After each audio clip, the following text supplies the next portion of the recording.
Today, we look at Michigan State's 2021 recruiting class and some of their transfers. If you haven't yet, please share and subscribe to help grow the channel, and I hope you enjoy the video.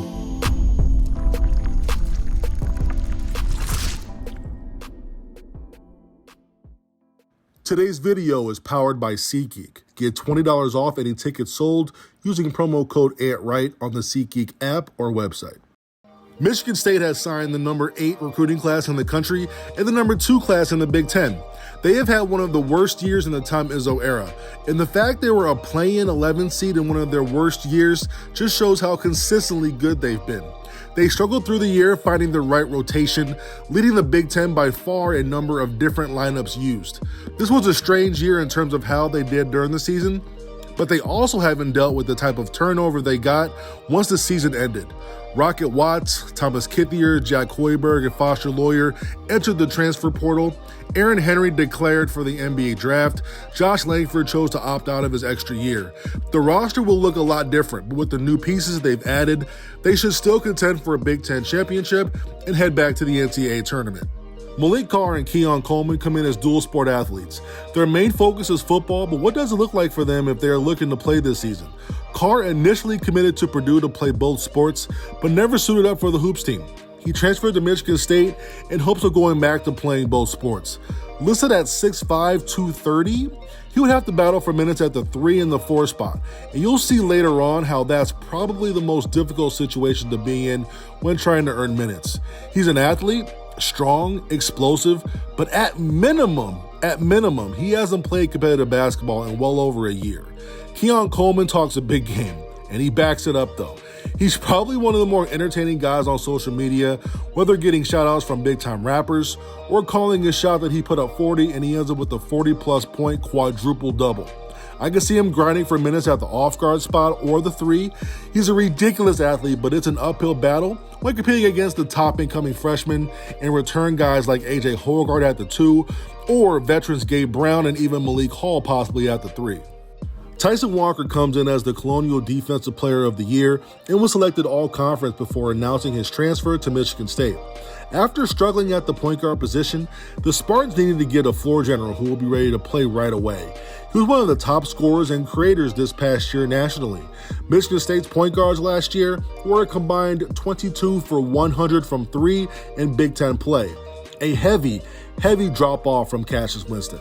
Going from the Colonial to the Big Ten is quite a jump, but I took his career games against high major competition, and he still shot over 47% from the field.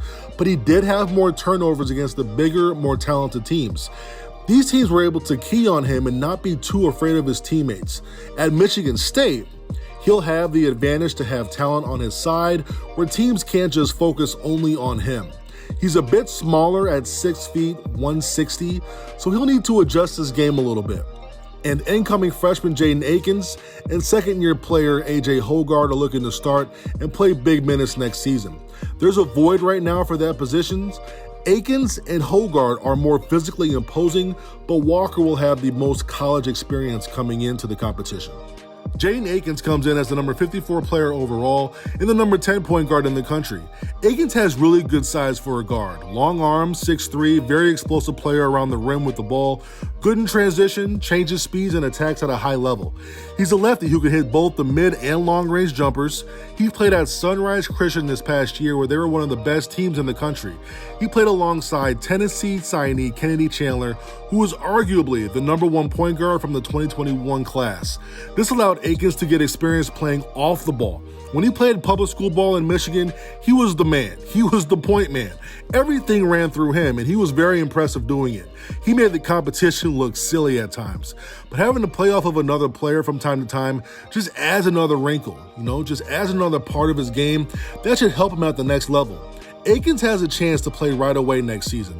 The staff could be targeting a big off guard from the portal, but as of now, he'll be competing for time against incoming transfer Tyson Walker and second-year player AJ Hoggard. Walker was all-conference in the Colonial, and Hoggard had a few starts last year, showing flashes of how good he could be. After a year of going against Kennedy Chandler in practice, no point guard matchup for playing time should overwhelm Akins. Max Christie comes in as the number 17 player overall and the number 1 shooting guard in the country. Christie is the highest rated player of the class, and at 6'6" with a deadly jump shot, he has the ability to play right away. I don't think anyone benefited more than Christie with the departures of Rocket Watts, Josh Langford, and Aaron Henry.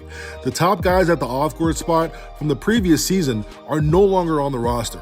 Of all the freshmen, I think Christie has the best opportunity to play right away. One of the concerns I've heard about Christie is the fact that his league isn't very competitive, so his numbers can seem like they're a bit juiced. Many people bring up how Josh Langford didn't have much competition and that was his issue translating to the Big Ten.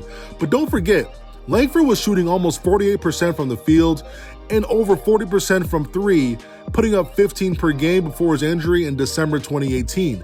Christie may not have played against the top prep schools, but in the offseason, he's playing in the AAU shoe circuit, and he's played for the U.S. national team. I just don't think that's much of a concern. The roster is in dire need of shooting. This past year, Michigan State ranked 252nd nationally in three-point percentage. Christie should help boost that department immediately. This is a thin position right now, and as I said earlier, don't be surprised if they get another shooting guard type from the transfer portal just for some depth.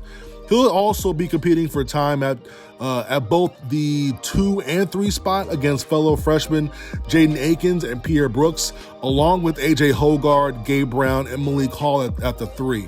But I think he has a unique skill set that separates him and is needed as soon as possible. Pierre Brooks comes in as the number 62 player overall and the number 12 small forward in the country. Brooks is 6'6" and probably around 210-ish.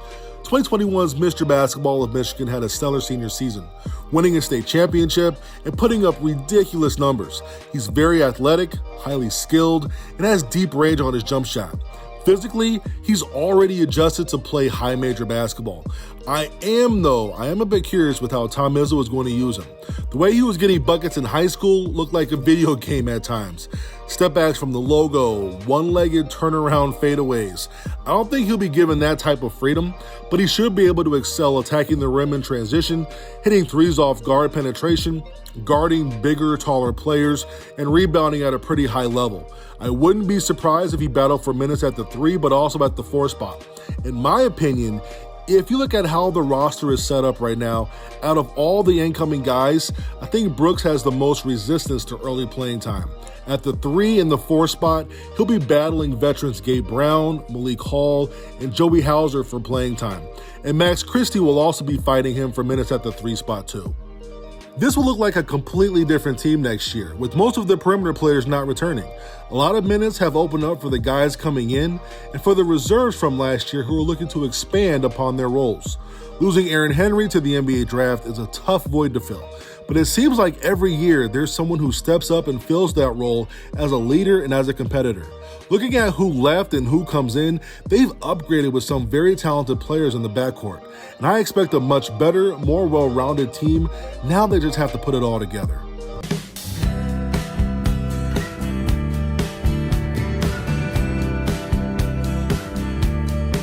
Dan Dockage can't guard me.